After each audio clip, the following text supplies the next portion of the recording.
Hai, selamat datang di Mantan Penyiar Podcast. Sejujurnya gue rada deg-degan ya. Ini soalnya pertama kali nih, ini podcast pertama gue. Jadi gue berharap sih bisa lo enjoy gitu ya ngedengerin suara gue ini.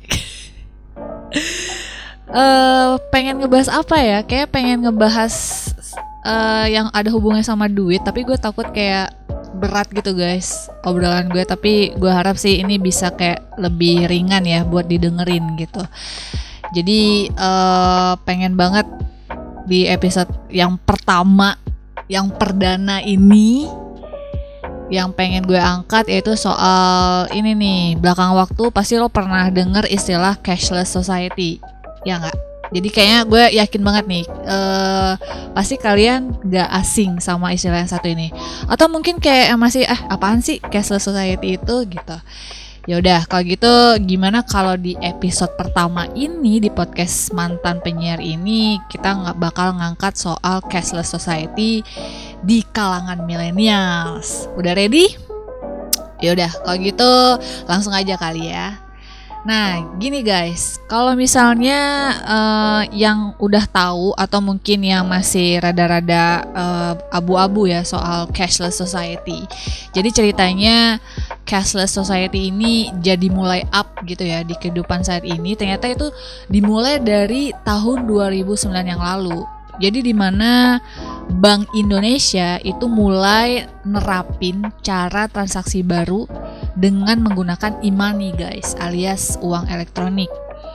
Nah dari 2009, 2010, 11, 12, 13 hingga 2014, jadi di mana Bank Indonesia itu kayak punya program atau gebrakan terbaru, itu namanya adalah Gerakan Nasional Non Tunai.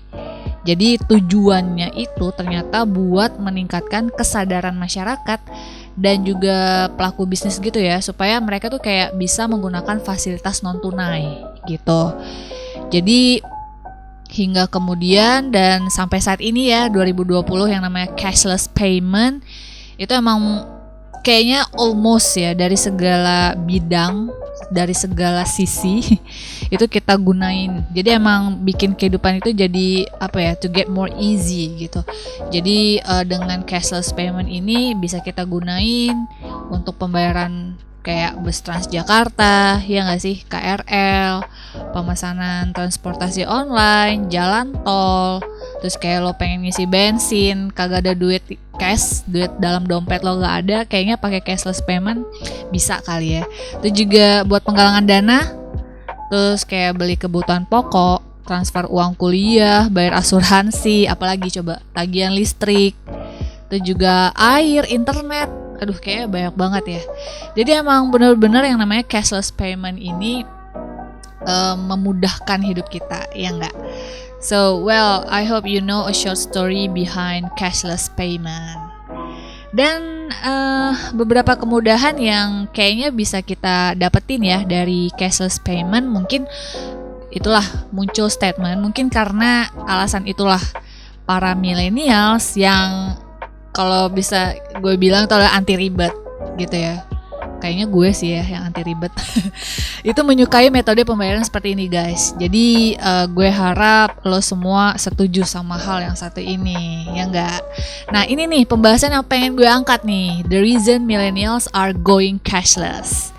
So millennials look at money differently than any previous generation has. They don't want to be bothered with traditional payment methods. Bener nggak? Jadi setuju atau enggak yang namanya cashless payment bisa dikatakan kayak lebih akurat, lebih convenient, lebih simple gitu ya. Dimana kita bisa kayak tetap terus tracking keuangan kita with real time notifications. Lo lagi ngapain aja? Lagi ngetik, lagi baca buku, tetap aja lo bisa tetap nge-track keuangan lo itu di waktu itu juga gitu, secara lebih update gitu ya guys. Jadi kita bisa ngelakuin transaksi dengan cepat tanpa harus ribet, tanpa harus ngorbanin banyak waktu lo gitu. Ya ada satu riset nih ceritanya nih guys. Jadi gue pernah baca, mungkin lo juga pernah kali ya. In fact, 8 dari 10 millennials itu dimana mereka ngelakuin pembayaran belanja Ya, mereka tuh kayak shopping gitu, mereka via mobile phone. Jadi dimana millennials are also the most mobile, like moving around and travel. Jadi para millennials ini juga, kalau menurut riset saat ini ya, dimana ini merupakan generasi pengguna mobile phone tertinggi saat ini guys. Lo, gue, siapapun anak millennials, jadi kita merupakan generasi pengguna mobile phone tertinggi nih, gitu. That's why kebanyakan orang-orang, termasuk gue juga, nggak masalah sih kali ya, kayak ketinggalan dompet, asal jangan ketinggalan handphone. Karena hampir kayaknya separuh jiwa gue, separuh hidup gue tuh ada di handphone gitu loh guys. Jadi kayaknya gak masalah gitu ya ketinggalan dompet, asalkan gak ketinggalan handphone aja gitu. Tapi kalau dipikir gak bisa juga kali ya gak bawa dompet, kayak ada sesuatu yang kurang juga. Karena selain lo bisa taruh uang cash lo itu, ya pastinya sih juga buat saving some identity card gitu kan ya. Jadi bawa dompet juga tetap penting guys, karena lebih terorganize dalam satu tempat gitu. Oke. Tapi sekarang gue kayak penasaran nih, kalau lo gimana? Apakah lo lebih memilih cash, cashless, atau keduanya? Gitu. Jadi misalnya pertanyaan ini ditujuin ke gue ya. Gue bakal jawab keduanya kali ya. Ya, antara cash dan juga cashless. Jadi memang kayak ada momen-momen tertentu yang menuntut kita untuk punya pertimbangan khusus ya terhadap suatu barang yang mau kita beli. Jadi pada saat kita lagi order satu barang gitu ya, misalnya lo kayak online shop gitu. Nah, pasti lo punya pertimbangan khusus dulu. Ini kira-kira misal lo kayak pengen beli apa ya? Simpelnya baju deh gitu. Kalau ngelihat di toko online-nya itu ya, di etalase toko online itu kayaknya bajunya oke, menarik, kayak kekinian banget gitu ya modelnya.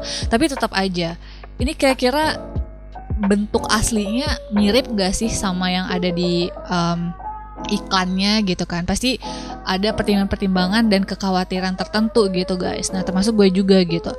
Jadi that's why kayaknya untuk yang satu ini gue lebih milih untuk cash dulu ya. Maksudnya kayak COD-an gitu.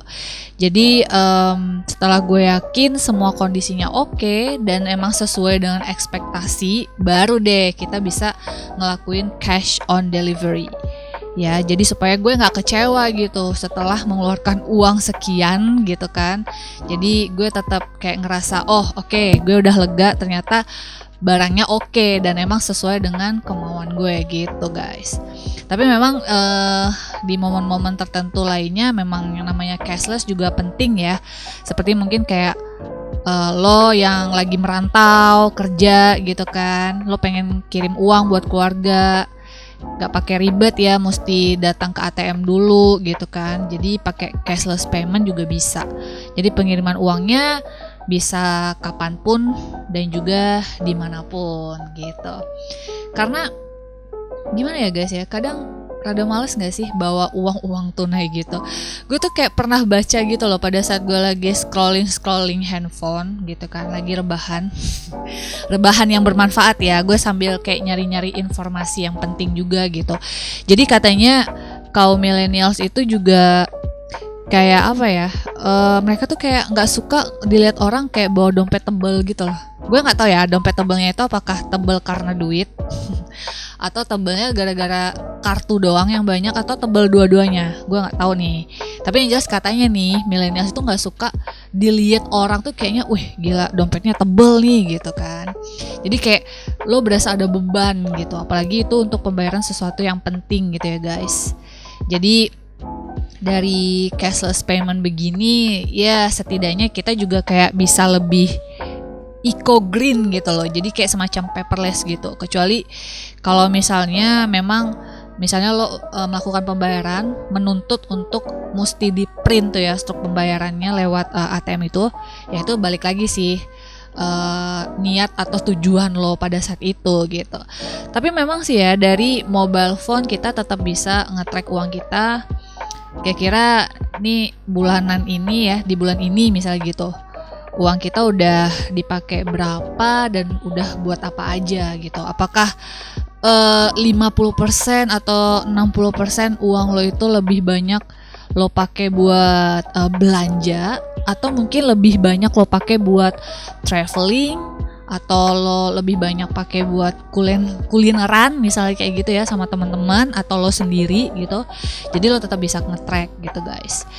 Ya, memang sih kalau misalnya ngomongin soal cashless payment ya mungkin nggak gue aja sih, mungkin lo juga punya pendapat yang berbeda. Mungkin lo berpikir ada plus dan juga ada minusnya juga ya. Last but not least, biasanya para pemilik e-card ini ada biasanya kayak supaya bikin ini ya tertantang dan juga menarik, itu biasanya ada promo-promo menarik gitu dari merchant-merchant tertentu. Nah itu dia yang bikin jadi kayak daya tarik ya buat para millennials untuk lebih memilih cashless payment gitu. Misalnya nih lo beli minuman gitu ya guys ya, jadi kayak wah kalau misalnya lo bayarnya pakai ya pokoknya kayak cashless payment gitu kan, ada promo ini nih gitu. Jadi untuk promo berikutnya bisa dipakai, pokoknya macem-macem deh gitu ya. Gak bisa gue jelasin sedetail itu, tapi mungkin lo udah pernah ngerasain itu juga. Ya kurang lebih itu dia sih ya yang namanya cashless society, khususnya di kalangan millennials. Sebenarnya sih gue nggak perlu kayak ngebahas kekurangan dari cashless itu gimana dan apa, tapi mungkin di sini kayak lebih ngedepanin kemudahan ya yang kita rasain di era teknologi kali ini. Karena one thing for sure guys, karena nggak cuman beberapa waktu lalu, ini bakal berlanjut dan kita juga nggak tahu nih apakah beberapa tahun ke depan yang namanya cash itu udah nggak ada lagi gitu. Jadi kayak dari sekarang kita tuh kayak udah mulai ngebiasain segala sesuatu itu dengan cashless payment.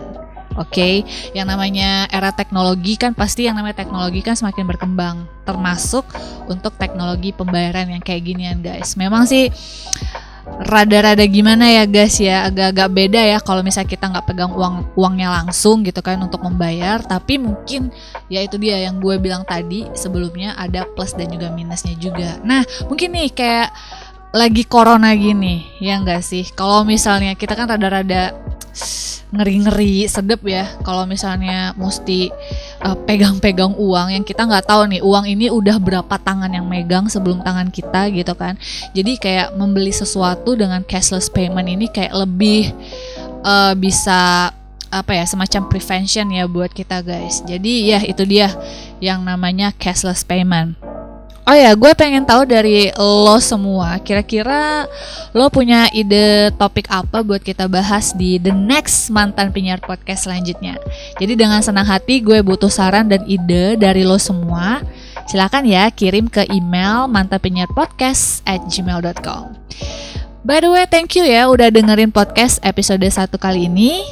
Sampai ketemu di podcast selanjutnya. Gue Mantan Penyiar, goodbye now.